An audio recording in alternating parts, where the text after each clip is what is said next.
2, 3, 4, 5, 6, 7, 8, 9, 10, 11, 12. No me sé todos. Médico. Panadera. Profesora. Futbolista. No lo sé. Médica. Cuidador de niños. Hacer torres. Juego con mi hermano. Al escondite. Tengo piezas de todos los colores. Al GTA. Un juego de la Play. Al Monopoly. A mamá y a papás. De papá. Porque es el que manda. Pero a mamá también. Porque el papi, pues, su casa es más bonita. La hija mayor. Porque me gusta ser hija. Que son muy graciosos. Todo.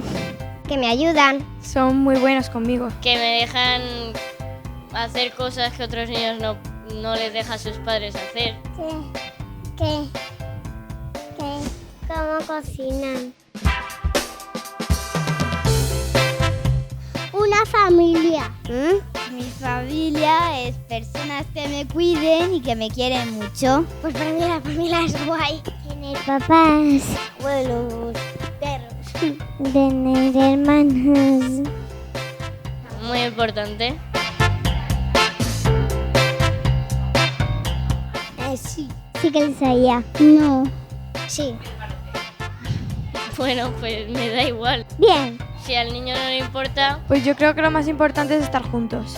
Un poco raro, porque normalmente tienes que tener un papá y una mamá. Si están felices, pues bien. Y si no están bien, pues mal. He dibujado mi familia. Esta es Cleo, esta soy yo y esta es mi mamá. ¡Ay! Me ha faltado un brazo. Voy a pintar otra vez. Estoy yo, está mi hermana, está mi papá y está mi mamá. ¿Qué? En el parque, jugando en la playa. Estábamos pasando el semáforo. Caminando. Sí, me gusta mucho. Hola. Gracias por todo. Que les quiero. Yo a mí mismo.